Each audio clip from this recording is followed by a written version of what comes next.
अगली बार 15 अगस्त को इसी लाल किले से मैं आपको देश की उपलब्धियां, आपके सामर्थ्य, आपके संकल्प, उसमें हुई प्रगति, उसकी जो सफलता है, उसके गौरवगान, उससे भी अधिक आत्मविश्वास के सामने आपके सामने मैं प्रस्तुत करूंगा। इतने आत्मविश्वास के साथ कहे गए शब्दों और परिवारजनों की तालियों के बावजूद नरेंद्र मोदी पानी में फेंकी गई एक छोटी सी कंकड़ी पर हिल गए। ई लर्निंग प्लेटफॉर्म अनअकैडमी के एक सेशन में करण सांगवान ने अपने स्टूडेंट्स से सिर्फ इतना ही तो कहा था कि अगली बार पढ़े लिखे लोगों को वोट दीजिएगा।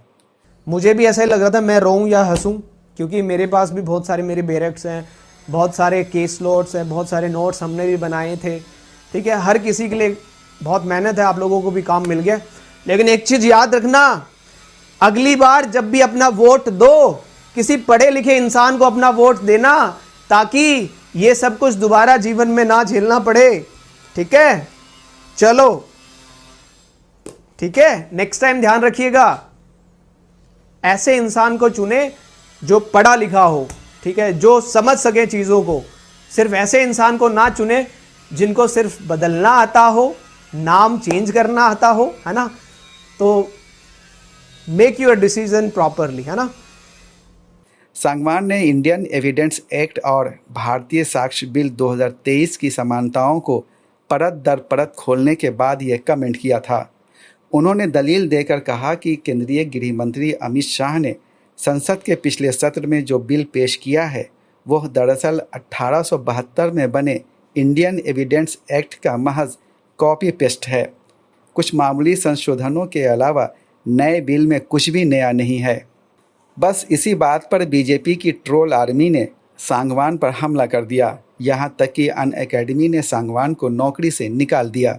इस पर प्राची साध्वी खुश हुई और उन्होंने अपने ट्वीट में सांगवान को एंटी नेशनलिस्ट टीचर घोषित कर दिया।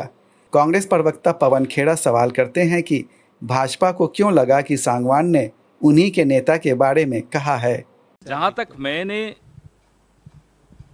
उस अध्यापक की बात सुनी, वीडियो देखा, तो उसने तो किसी का नाम नहीं लिया, उसने तो अनपढ़ नेता बोला।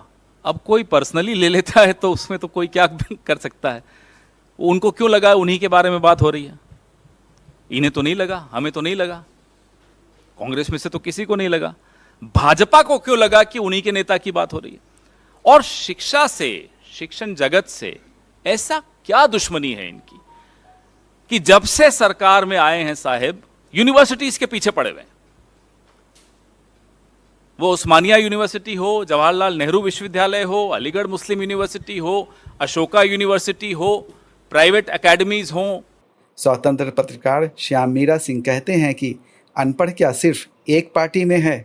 चारा घोटाला मामले में तत्कालीन मुख्यमंत्री लालू प्रसाद के जेल जाने की नौबत आने पर उनकी पत्नी राबड़ी देवी बिहार की मुख्यमंत्री बनी थीं।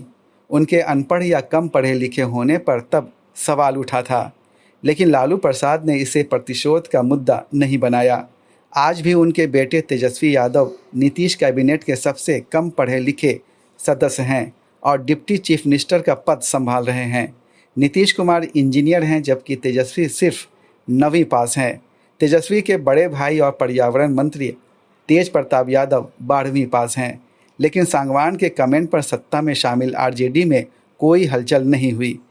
सब चैन की बांसुरी बजाते रहे, जबकि भाजपा को सबसे ज़्यादा बुरा लग गया। शायद इसलिए कि दिल्ली के मुख्यमंत्री अरविंद केजरीवाल इस तथ्य को मजबूती से स्थापित कर चुके हैं कि विश्व गुरु होने का ढिंढोरा पीटने वाले नरेंद्र मोदी अब तक के सबसे कम पढ़े लिखे प्रधानमंत्री हैं।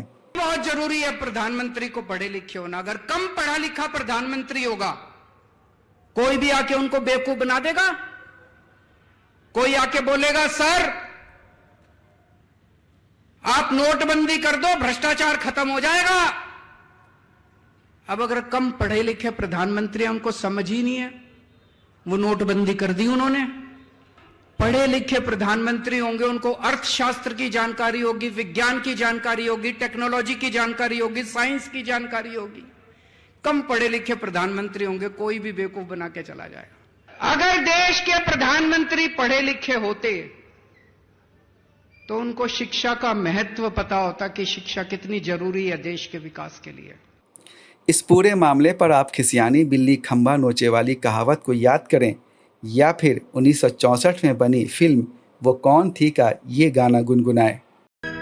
जो हमने दास्तां अपनी सुनाई, आप क्यों रोए? जो हमने दास्तां अपनी सुनाई, आप क्यों रोए? सैयद जावेद हसन की रिपोर्ट, बिहार लोक संवाद, पटना।